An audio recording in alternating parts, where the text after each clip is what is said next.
The first step in connecting Magentrix to your Salesforce instance will begin with an email looking a lot like this. It contains a managed package to install, as well as an authorization link to connect Magentrix to your Salesforce org. What you'll do is select the authorization link, navigate to your Salesforce org, log in, and install the package for all users. I'll go and copy the password. Here's the installation package. Here is the password, and we will install this for all users. When moving to production, we will install this for specific profiles, but for the initial setup and configuration, it'll be installed for all users. Go ahead and click the install button. Salesforce will now install this in the background.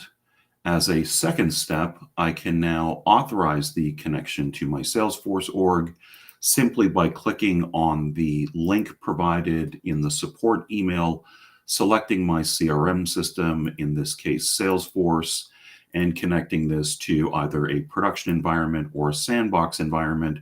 In my case, I'm using a developer org, so I'm going to connect to production. However, it is recommended to start with a sandbox environment. Once you click Grant Access, you are then brought back to Salesforce to authorize the connection. Whatever user is authorizing this connection, this is the Salesforce user account that we will use for all communication. Simply click Allow, and now that connection to Salesforce is complete. Perfect. Now we will go log into my Salesforce org and check on the status of the package.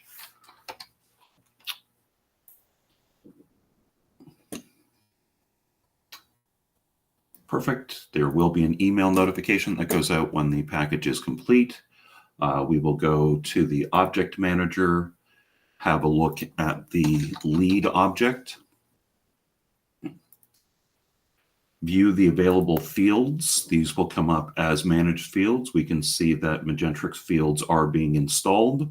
They all have a prefix of Magentrix1, _, the field name, and _C. Now we can update the page layouts. We'll use the general layout, but this can be applied to a specific record ID. It is recommended that you create a new section. So we'll have the lead information at the top as well as the address information. What we will do is place this section directly above the additional information. We'll call this channel management. Keep it at 2 columns, hit OK. The fields you'll be looking for are partner account, partner contact, lead ownership, estimated close date, estimated deal amount, review status,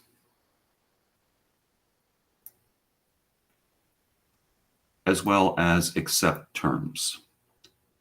This accept terms field is used to have terms and conditions applied to the deal registration that has been submitted. That is optional. I've now completed the update on the lead layout.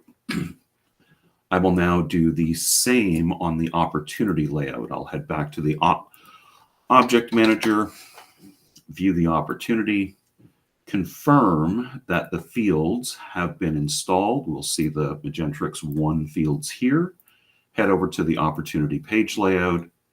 Again, we have the opportunity details at the top, and I will also now grab another section and add it below the opportunity. Refer to this as channel management. Okay. Again, we have partner contact.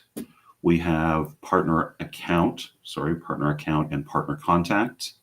We have a field that makes the opportunity invisible in the PRM, as well as a field that is the exclusivity expiration date. This also will be brought to the opportunity. There are some related lists as well. These related lists include opportunity extension requests, and now we have completed the opportunity layout. Next step will be to move to the contact layout. Object Manager, Contact Layout. Here's the contact. We'll check the fields and relationships just to make sure that the Magentrix fields are installed. The community role field is just defining the Magentrix persona. The community user field is determining if the user can access the portal. We'll go to the page layouts, again, update the layout, create a new section. We will place this section above the additional information. We can call this channel portal access management. Hit OK. Add the community user field and the community role field. If these names are not descriptive enough, you can use the Translation Studio to update the labels. I would also recommend bringing in last login date. This identifies the last time the user was accessing the portal. There are additional information available on the contact object that relate to the training progression in Magentrix. Again, I would recommend creating a new section, placing it under the portal access management, and we can say this is channel training details. Hit OK. Within the channel training details, we will bring over all of the training fields: total courses assigned, total courses completed, total courses pending, total courses requested, total courses failed. There is also a related list to add to this page layout, so we'll head to the related lists.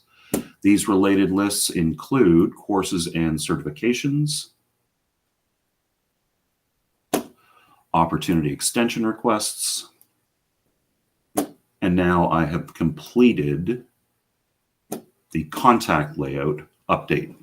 Let's finally head over to the account. On the Object Manager, head to Account. Within the page layouts for the account, there are only related lists. So we'll head over to our related lists. Related lists include opportunity extension requests. Click Save. The Salesforce integration is now complete, and the page layouts have been updated. You're ready to start using Magentrix with Salesforce.